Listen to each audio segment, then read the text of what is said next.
के अंतर्गत और बहुत सारे न्यूज़पेपर के अंतर्गत सुबह से कटिंग में देखा ही होगा कि क्या मध्य प्रदेश पुलिस की जो है दोबारा से पेपर होंगे। मैं देखिए दोस्तों, मैं इस बात से बिल्कुल भी सहमत नहीं हूँ कि मध्य प्रदेश पुलिस का जो है दोबारा से एग्जाम होना चाहिए। देखिए, जितने लोगों ने सही तरीके से पढ़ाई की थी, जितने बच्चों ने सही तरीके से एग्जाम दिया, उन लोगों का जो है पेपर क्वालिफाई होना चाहिए, उन लोगों को जो है जॉब मिलनी चाहिए। बार बार की बातें नहीं होनी चाहिए, दोबारा दोबारा एग्जाम नहीं होने चाहिए। अगर सही सलामत तरीके से जो है रिजल्ट, कम से कम एग्जाम ही तो हो गया है। यहाँ पर तो हमारे यहाँ तो आप देख ही रहे हैं कि यही एक मध्य प्रदेश पुलिस का एग्जाम था जहाँ पर सही सटीक तरीके से हो पाया था। बाकी तो पटवारी, जैसे पटवारी में तो फुर्रियां उड़ रही हैं। फुर्रियां उड़ने का मतलब जैसे एक झलकारी के लिए आपकी महबूबा आती है आपके सामने, दूसरी झलकारी के लिए चली जाती है ना।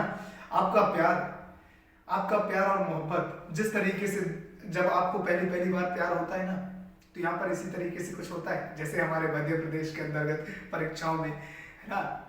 चाहे हम बात कर लें मध्य प्रदेश पटवारी की, जिस तरीके से पटवारी के अंदर जब शुरुआत में आपको किसी से लव हो जाता है, प्यार हो जाता है, तो उस समय आप में क्या क्या होता है, आप उस पर पूरा दम लगा देते हैं ना। आप अपने पूरे दिल की धड़कन को थाम कर आप ये सोचते हैं कि ये तो अब बस मेरी हो चुकी है। लेकिन शायद आपको उम्मीद ये चीज नहीं थी कि क्या जिससे आपने दिल लड़ाया, जिससे आप प्यार कर रहे हैं, क्या उसको भी आप पर इंटरेस्ट है, ये भी जानना जरूरी रहता है। इसी तरीके से परीक्षाओं के कारण भी हो रहा है हमारे यहाँ मध्य प्रदेश में। हाल ही में आप देख ही रहे हैं, चाहे मध्य प्रदेश पटवारी को देख लीजिए, सेम वही फार्मूला है ना। जिस तरीके से प्यार में आपके साथ होता है, उसी तरीके से ये भी धोखेबाज, जिस तरीके से वो धोखेबाज आपके बारे में, उसी तरीके से ये भी धोखेबाज। इसी तरीके से मध्य प्रदेश में होने वाले एग्जाम भी धोखेबाजी है। सेम टू सेम प्यार और मोहब्बत की जगह तरीके से हो गया।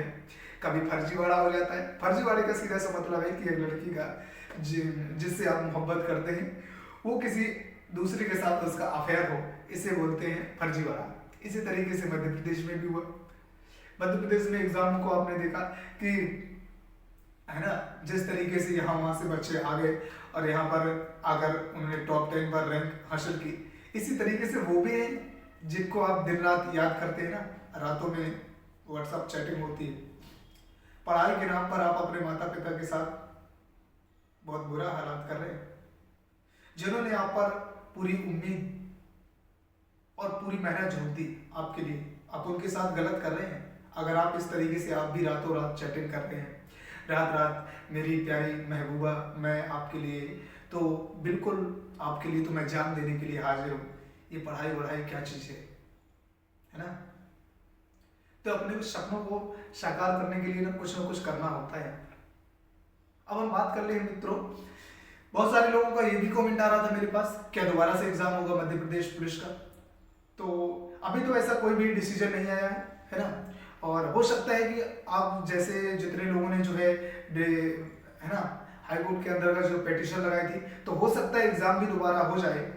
लेकिन इस बात से बिल्कुल मैं सहमत नहीं हूँ मित्रों, क्योंकि दोबारा से एग्जाम होगा, ठीक है ना, दोबारा से एग्जाम होगा। लेकिन जिन बच्चों ने, जिन भाइयों ने, जिन युवाओं ने, मेरी जिन बहनों ने पेपर को क्वालिफाई कर लिया है, उनका क्या होगा। इसलिए एग्जाम को दोबारा नहीं होना चाहिए, ठीक है ना। जितने भी लोग तैयारी किए हुए हैं, जितने भी लोग का जो है रिजल्ट आ गया है, वो आरक्षण के कारण, और आरक्षण के मामले को मैंने पहले भी कहा है, शायद ये हो सके हमारी बातें जहाँ तक जाएं, तो मेरे जो हमेशा से अनुदय रहती है ना, जो है न्यायालय से, कि जल्दी से जल्दी इसको, अभी भी ये हो सकता है कि इस पर पूरी तरीके से इसे खारिज करके और इस पर बोल दिया जाए कि कोई आरक्षण नहीं है, आरक्षण को हटाकर सीधे नियुक्ति कर ली जाए बच्चों की। और जब तक ये मामले को जल्दी से जल्दी निपटाया जाए, एक तो बात यही है कि पर आरक्षण का मामला मुझे समझ में नहीं आता कि कब निपटेगा। आपको लगता है कि कब ये आरक्षण का मामला खत्म होगा?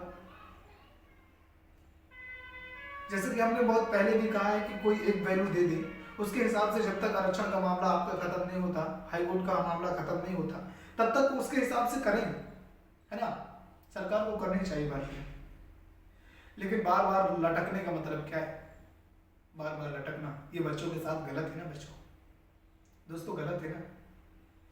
आपका समय खराब हो रहा है, आपका समय बहुत कीमती होता है बच्चों। एक बात याद रखिए, समय कभी आपका इंतजार नहीं करता, आपको समय के साथ चलना होता है। समझ रहे हैं ना? तो बस बहुत सारे मेरे मित्रों का जो है आ रहा था कमेंट, सर दोबारा एग्जाम हुआ। देखिए अभी तक ऐसा कोई भी फर्जीवाड़े तरीके से जो भी न्यूज़पेपर के अंतर्गत आपने देखा, मैंने देखा, वो अभी केवल बातें थी जो कोर्ट ने अभी केवल बातें हुई, क्योंकि पिटिशन लगी थी। क्या इस पर सरकार को क्या डिसीजन लेना चाहिए, क्या इसके बारे में पूछताछ होगी, सारे लोगों से समझ समझ के डिसीजन लिया जाएगा, क्योंकि सारे बच्चों का सवाल है। और यहाँ पर संविधान का जो है पालन करते हुए हमारे हाई कोर्ट महोदय जो भी फैसला लेंगे आपके हित पर ही होगा। बाकी का तो सरकारों का तो मुझे नहीं पता, लेकिन अभी भी हमारा पूरा भरोसा रहता है, हमारी उम्मीद रहती है हमारा न्यायालय पर। न्यायालय जरूर ही आप लोगों की, अपने देश के नागरिकों की, अपने देश के बच्चों की जरूर हेल्प करती है। तो thank you best of luck, सभी लोग अपनी तैयारी करते रहें, और वीडियो पसंद आए तो एक लाइक जरूर करिएगा। थैंक